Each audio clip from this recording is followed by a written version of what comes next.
Hi, welcome again to Red Flags Rising. My name is Mike Hunnicky. I'm the co-chair of Hugh Sutherland Reed's Sanctions, Export Controls, and AML Practice Group. With me, as always, is my good friend Brent Carlson, the director at the Berkeley Research Group. Today is Thursday, August 21st, just after 4 p.m. U.S. Eastern Time. Brent, great to see you as always. How are you doing today? Thanks, Mike. Great to be here as always. Brent, what are we going to talk about on this episode? Well, we got two main discussion topics. We're talking about a little bit of follow-on conversation from our last pod, deals, more deals, and protective backstops. Just a little bit more perspectives on that. We've got carrots and sticks coming through the export controls world, and we'll sort of unpack that a little bit. There's also just this week, just the other day, new law signed by President Trump, Maintaining American Superiority by Improving Export Control Transparency Act. We're going to talk about that in terms of what that means, what it does and what it doesn't do, and unpack that a little bit. There's also in the news today some more discussion in the Dow Jones Risk Journal about the proposed 50% rule. There's big debates, big discussions in terms of where export controls are going. Despite the twists and turns that we have going on, the signals are clear. Carrots and sticks are coming in equal measure, and it's important to keep that in mind. To be able to get the carrots, one has to avoid the sticks as well. Let's start by picking up where we left off with the last episode. Brent, what else do we want to cover regarding some of the deals that we talked about last week? The news was the deal that President Trump worked out with NVIDIA, and which may be extended to other companies as well, where they would share 15% of their revenues from China-related sales of their H20 chip with the U.S. government. There's been a lot of debate on this. You'd see a lot of debate on both sides in terms of what this means for export controls. On one side, you've got some people saying, does this mean export controls are going away? Does this just mean we're sort of dropping them? On the other side, there's the national security element, which are really sort of up in arms on this and saying, whoa, this is actually a really big mistake from a national security perspective. Even though it may be an obsolete chip from a compute side, it is a very powerful chip in other applications, including inference. Let's talk about that 15% concept. It certainly is original thinking on the part of the president, but instead of relieving any sort of burden of export controls, it actually just places companies in an even more compromising position. No matter how that revenue sharing deal is going to get hashed out, the government could come back at any time with enforcement actions that would just simply add more money to government coffers, which could even be potentially greater than the 15% deals themselves. Sometimes be careful what you wish for, right, Brent? While it may be useful to have the federal government with a financial incentive in promoting your sales, if something goes badly, if there's more, for example, social media clips of people laughing while they unpack prohibited equipment in China, well, now the president, now the White House, now the administration might be embarrassed by that. This goes back to what we were saying earlier, Brent, on the last episode about some of these statements by the administration about how essentially the types of things that we should be worried about are not the types of things that are easy to smuggle. And how that was being reported, at least if you read the headlines in the media reports conveying those statements, as the administration signaling that they weren't being supportive of export controls. It's a double-edged sword. The danger there is that if something does happen, well, they're not going to say it would have been easy for them to catch it. They're going to say it would have been easy for the exporter to catch it, and they're going to blame the exporter for having allowed that to happen. There's lots of debate, and has been for some time, about the ease or the difficulty of smuggling. It's an arithmetic game. Does it have to be one big shipment? Can it be a million other shipments? Nobody is more capable of throwing, human compute at a problem than China is. The other angle of this is that they're not saying ship it without a license. You have to apply for licenses. In the license applications, you have to say, well, who are the end users going to be? Who's the ultimate consignee in the archaic terminology of global trade? If something bad happens, they're going to look back at the relevant license application. What if it's not the same ultimate consignee or end user that it ended up being? It doesn't mean that anyone knew where it would end up, but it does mean you're going to start getting questions about that. And they're going to work their way down the chain until they can find where it went. Absolutely. I think there were situations where you had many companies out there taking a position where they weren't applying for licenses based upon technical parameters only. However, there's also end use and end user provisions and catch-all provisions that still may require a license, even if the item is EAR 99. So we're in a situation now where license applications are required in terms of a company now applying for a license, you didn't apply for a license before. What sort of due diligence did you do on this customer that would identify and address any red flags of military end use or military intelligence end use, let alone WMD applications? Any sort of expedited export licensing program will certainly come with more requirements around transparency and enforcement hooks. And these are going to involve integrity in the due diligence process and in the representations made in those license applications.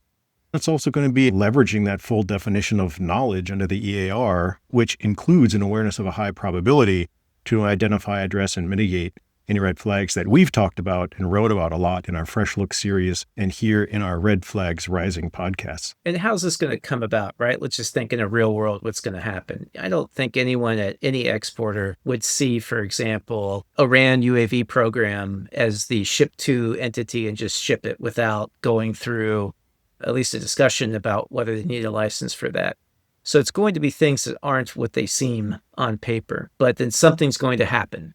There's going to be some battlefield recovery. There's going to be some ship that's stopped by U.S. Navy SEALs and searched. There's going to be something where the evidence that the diversion happened is going to be staring everyone in the face, or it's going to be name your investigative journalist from Reuters, Bloomberg, New York Times, Wall Street Journal. I'm leaving out probably a few that have all covered stories like this. They're going to ask a question to the U.S. government. How could you have allowed this to be shipped to these people? The U.S. government's going to look at the license, and they're going to go to the company, to the exporter, and say, okay, how did this get there? What did you miss? We've talked about this a lot, Brent. What is the real objective? And it's maybe a bit cynical, but I think a bit realistic of any risk assessment exercise or any heightened due diligence procedure. It's to make and then, importantly, be able to defend the choices that you make based on tremendously imperfect information, based on subjective judgments that you have to make in the absence of perfect information, right? You want to be able to say, if you're one of these exporters kicking back some revenue to the U.S. government, that, well, look, here is how we evaluated potential risk of an improper end user. Here's how we drew lines. Here's how maybe it's sampling, maybe it's triage, maybe it's a combination of both. We stopped all this other stuff here. And look, we even got requests or purchase orders from XYZ, but we blocked those because we thought, hey, you know what? They're in the same building. The name actually says Defense University in the Chinese or whatever it might be. Yeah, we missed this one, but here's as best we can tell why. But if it's sitting there in the press, if it's recovered on the battlefield or somewhere it's not supposed to be, the question is going to come back on you from the U.S. government. Absolutely. There's just a whole lot more transparency coming in this whole export controls world than I think we've ever seen before in the past. These deals might seem exciting in the first instance to the exporters involved who would have opportunities that they're not going to have otherwise. But there's a lot that's going to come along with this. And it's not just going to be business as usual as a private company. It's sort of a lowercase p partnership with the federal government, certainly in terms of reputation. Companies in these arrangements with the United States should expect an increased expectation for transparency and likely some questions coming back maybe more aggressively than they might otherwise have had. There has been a loud crying hue from the national security community on this deal. The perception was that the real competition for AI dominance between the United States and China really revolved around compute. Well, it's been shifting a little bit over the last several months where it's not just compute, it's also inference as well. Because that H20 chip, while it may be obsolete or just plain crappy from a compute perspective, it is an excellent chip and far beyond what China can currently produce from an inference perspective. That is a part of this whole equation. Now, it's sort of above our pay grade where that line is going to be drawn in terms of that technological threshold of what's going to be allowed to be sold to China or other countries that are not aligned with the United States. But there's also another element to this. No matter where that's going to get drawn, there is a certain element where added transparency into exactly where all this stuff is going does bring certain national security benefits of their own. It's a fluid situation. Innovation keeps moving forward, so those lines are going to keep moving. It's important for companies to put in those protective backstops in their compliance programs so that they are ready for when the situation could change. And the situation could change at any moment. And that protective backstop involves leveraging the high probability standard to be able to answer questions from BIS, the DOJ, Congress on where your products are going and for what purpose, which means what due diligence did you do? How did you do it? How did you identify and address those red flags as to end users and end use? Brent, and why might Congress in particular be asking more questions? It's because of this new law that was signed into effect by the president just the other day, the Maintaining American Superiority by Improving Export Control Transparency Act. It's 1.5 pages, and it's really just one key subparagraph. The report requires, at minimum, annual reports by BIS to Congress on end-use checks, as well as license applications related to export, re-export, release, and in-country transfer of items controlled under the Export Control Reform Act of 2018, to which this is an amendment. For each license application or other request for authorization, who submitted it, a brief description of the item with the ECCN, if it has one, the reason for the control, if applicable, the name of the end user, so not ultimate consignee or intermediary, but the end user's location, in addition to the value of the item, the decision that BIS made with respect to the license application or authorization, and the date the license application or authorization request was submitted. This is not a comprehensive reporting of all license applications to all places. It's limited to covered entities. If you go down to the next page, at least in the PDF version that we have, covered entities are defined to be entities in D5, let's say arms embargoed countries as a shorthand, but that includes China, for example. That is also an entity that is either on the BIS entity list or the military end-use list. Brent, what's your take on this? This is a great step forward, but there's a lot of pieces here that it doesn't address. It's not going to be a big fix-all. This is a big step forward to prevent us from being galactically stupid, so you don't have bad actors just walking through the front door or licenses being approved through the front door to these military end users or companies on the entity list. Or if they are, there will be scrutiny from Congress, and that's fine. However, things just don't go through the front door. The biggest issue is diversion and smuggling. This does not address that at all. Let's give an example. Export controls go on China, and then immediately the next quarter you see sales balloon through Singapore. Is Singapore a D5 country? No, it's not. This act is a big step forward to close the front door, but as the saying in Chinese goes, 走后门, you go through the back door. That's what you do. We talked about this on an earlier pod where preventing diversion starts close to home. When you're thinking about General Prohibition 10 and the full definition of knowledge, you could have a front company in the United States. This would not catch it. You could be sending restricted technology all around the world that ends up being in the PRC through front companies. This won't catch it. I congratulate Congress for passing this. It closes the front door, but it doesn't address the back door at all. It doesn't really add any more burden on companies. It's more burden on the reporting from BIS. Thinking about it that way, this seems like a belt and suspenders approach because it essentially requires reporting of what should already be something that is known and dealt with by BIS and by exporters. To me, the question is, well, whose problem is this going to be? We've seen many members of Congress be very vocal in hearings, in their correspondence with the Secretary of Commerce about trying to improve the enforcement of U.S. export controls. Let's say there's a smuggling ring, right? They aren't putting China as the end-use location. They're putting something like Singapore or Malaysia on it. What would happen is that there would, again, be some scandal that happens. Members of Congress ask questions, and they demand from BIS, what did you think was happening? We look back at your annual report, and we saw nothing about this particular export that we know happened because we see it. Some item is being used by someone who shouldn't be using it. And then BIS is going to go back to the application it received and think, well, what did we miss? And, BIS is not going to miss something where it's General Trading Company in Jebel Ali, or it's a Happy Trading Enterprise in a Skyrise in Hong Kong, right? They're going to ask questions of exporters of things like that. So it's going to be things that don't look obviously on their face from just their name like a front company. What's BIS going to do? It's going to go back to the exporter and say, this is really not super awesome that we're getting embarrassed in front of Congress because this thing happened. What'd you guys miss? And maybe that's the discussion, right? Maybe it's what you guys missed. Let's have a discussion about it. maybe it's a little more aggressive than that. Yeah, I agree. I think there's a lot of potential for both BIS and Congress to get riled on this because there may be over expectation that this will address a lot of issues and gaps in export controls in terms of both compliance and enforcement. It only increases transparency over the front door. The real action, the real issues are happening through the back door.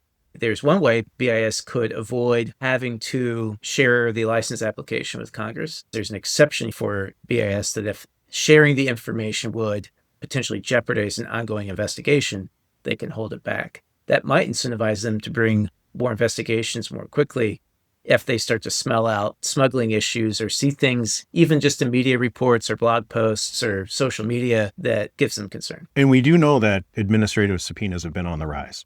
So there's a lot of information that BIS has been assembling that could turn into full-on investigations at any time. That is an issue that legal and compliance teams at companies should be thinking about strategically and how best to protect themselves. The other big elephant in the room, besides the D5 group countries, arms embargo countries, is what about companies that don't even apply for an export license? That could be a big issue where more transparency is expected by the administration, by Congress, by BIS. And I think there's going to be a lot more pressure on outreach visits to make sure that export licenses are being applied for when they should be. It's not just going to be those technological thresholds again. It's going to be what's the end use, what's the end user, what due diligence did you do? Did you take into account General Prohibition 10, which also refers to requiring taking into account the full definition of knowledge under the EAR? How did you identify and address any of those red flags? How did you come to that decision of not applying for a license? I think that is a potential to trip up a lot of companies.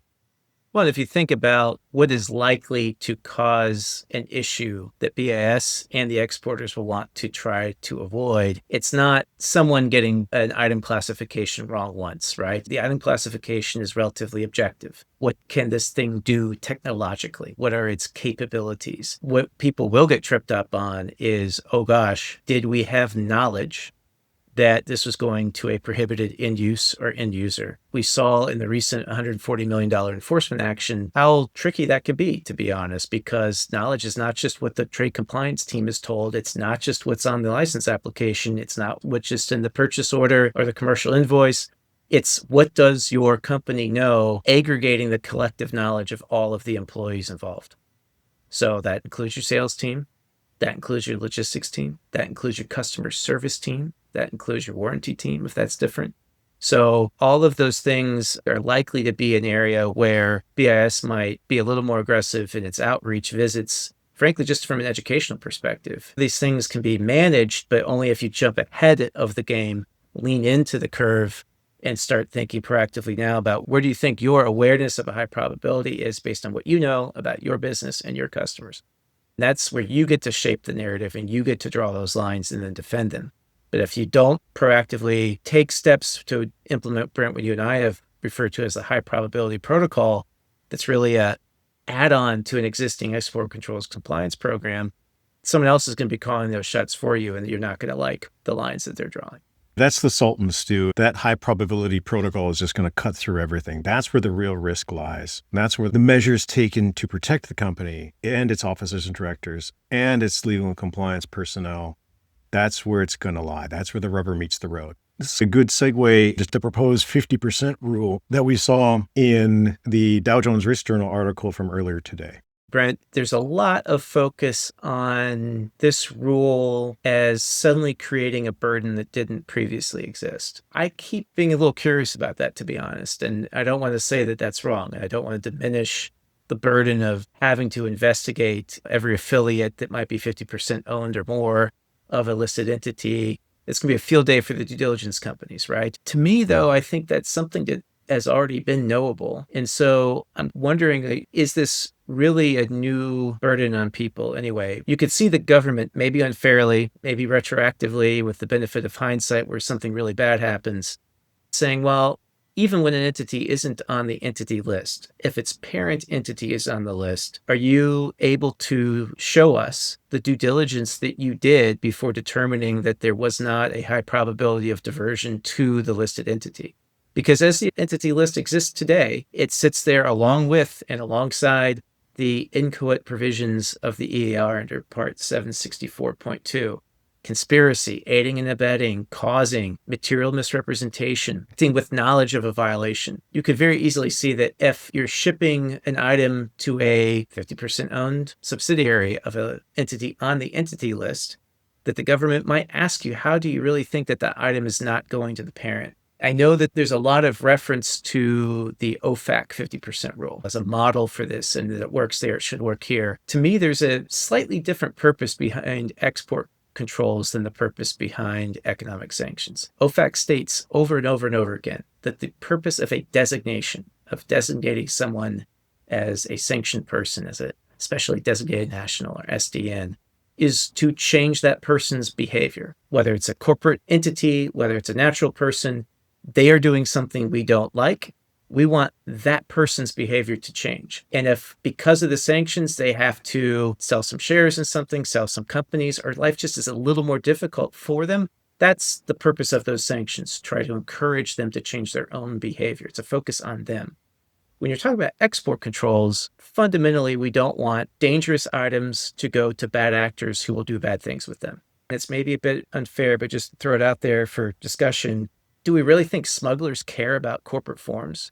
Do we think they care about corporate structures or shareholdings? Do we think that smugglers only are controlled through shareholding structures? There's lots of governments and political parties in the world that don't need to own shares in a company to direct that company's activities. Like the Chinese Communist Party in the PRC. If we're really worried about an item going to a parent entity because the government has concluded that there's a national security risk, do we really think there's less of a risk if it goes to a subsidiary? Do we really care what the ownership percentage is?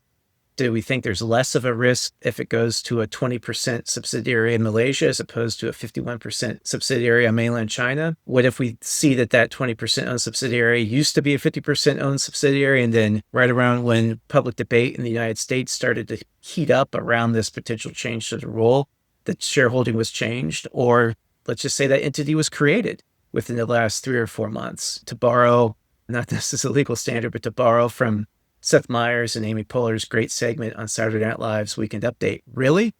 Do we really think that that's what's happening here? As trite as that might be, that's essentially at some level what the high probability standard boils down to. It allows a regulator with the benefit of hindsight to look at you and say, did you really think that wasn't happening? Is it a scientific standard? Absolutely not. Is it unfairly viewed with 2020 hindsight? Always. It always comes up when something bad has happened and the government is asking you, why did this happen? Did you really think it wouldn't happen? Even today, the government could take the position that we hope you're doing due diligence, risk-based due diligence, but due diligence on affiliates and subsidiaries of any entity on the entity list before you send something to them that you could not send to the parent entity or whatever the listed entity is. Why do you really think it's not going to be diverted to that entity? Yes, if you adopt a 50% rule, it makes that decision for you and says for these entities, it's not even a choice. You're going to have to do it. But that doesn't exclude the need to think about risk-based due diligence for entities that are 49% owned or 20% owned, or maybe not even owned at all, but just rumored to be affiliated, or maybe they happen to show up at the same meeting with party officials in Beijing. You made a lot of good points there, Mike. What I would say, and I think the government's going to come down on this position as well, is that this proposed rule really adds no more compliance burden than what already exists under the law. It's important to recognize that facts and circumstances are important. This goes back to that original Fresh Looks article that kicked off our Fresh Looks series, When Loopholes Create Liability Pitfalls, a fresh look at export controls, where we outlined this scenario where, let's say you've got a customer goes on an entity list, and then you ship to a subsidiary. That's just not a free pass. You're going to have to demonstrate that you've applied that high probability standard in identifying and mitigating those red flags. Otherwise, that's not going to look good if the enforcement officials come knocking on the door. We saw this same fact pattern in that recent case that came out at the end of July. The discussion that's going on in terms of why has this rule been delayed since May, what's going on, is really missing the mark. And then at the end of the day, the government is looking at solutions to close real or perceived loopholes in export controls. And they're thinking long and hard about it before they lay down a rule and you just have something reactive out there, which then doesn't solve the ultimate issue, which then ends up being an even bigger mess because everybody gets riled over it. And then it ends up, the boom comes back and just hitting everybody in the head again. What's the real issue that should drive corporate behavior in this? It's not that now you're going to have to look at a bunch more subsidiaries and affiliates. The risk to you is if you sell to something that's not 50% owned, you're not getting a free pass. There is nothing that's been reported about this, and nothing that you or I expect from any conversations we've had with anybody, that in adopting this 50% rule, there's going to be this corollary. Go ahead and ship it if you got it for someone who's 49.9% owned. All these other provisions still apply. The end use and end user provisions still apply. The inchoate provisions still apply. General Prohibition 10 still applies. You may get lulled into a false sense of security. Great, it's 49%, we're good. But again, holistic and dynamic risk, those are the key things we keep coming back to, Brent, over and over and over again. Why?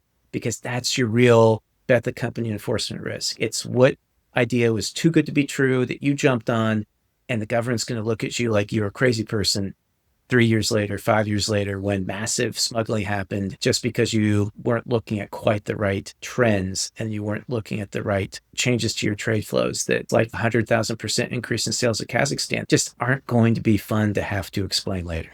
Well, Brent, that brings us to managing up for this episode. What is your managing up advice for today?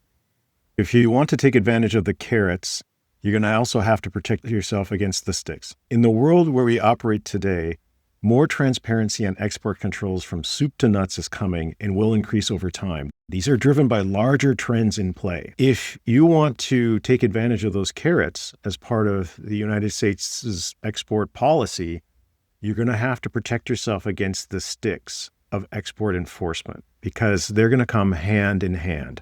So don't get lost in the weeds, focused on processes or adding new processes that don't add value or may even expose your company to more risk. Cut right through it. In this world, substance over form matters. So make sure that you're focused on the substance, and that substance revolves around the full definition of knowledge in the EAR. Well said, Brent. Coming back to the revenue sharing arrangement, there's been some criticism in the media of this being essentially state capitalism, not unlike that in China right now. But it would be a mistake to think that comes with some sort of protection. If anything, it comes with greater exposure and risks for all the reasons we talked about today. The only way to protect yourself is on the front end by doing risk-based due diligence with an eye towards the high probability standard, so that when you're asked, why did you make the decisions you made, you can defend those. Well, Brent, that concludes this episode of Red Flags Rising. Be well. Thanks, Mike. Be well. And to everyone else out there, be well.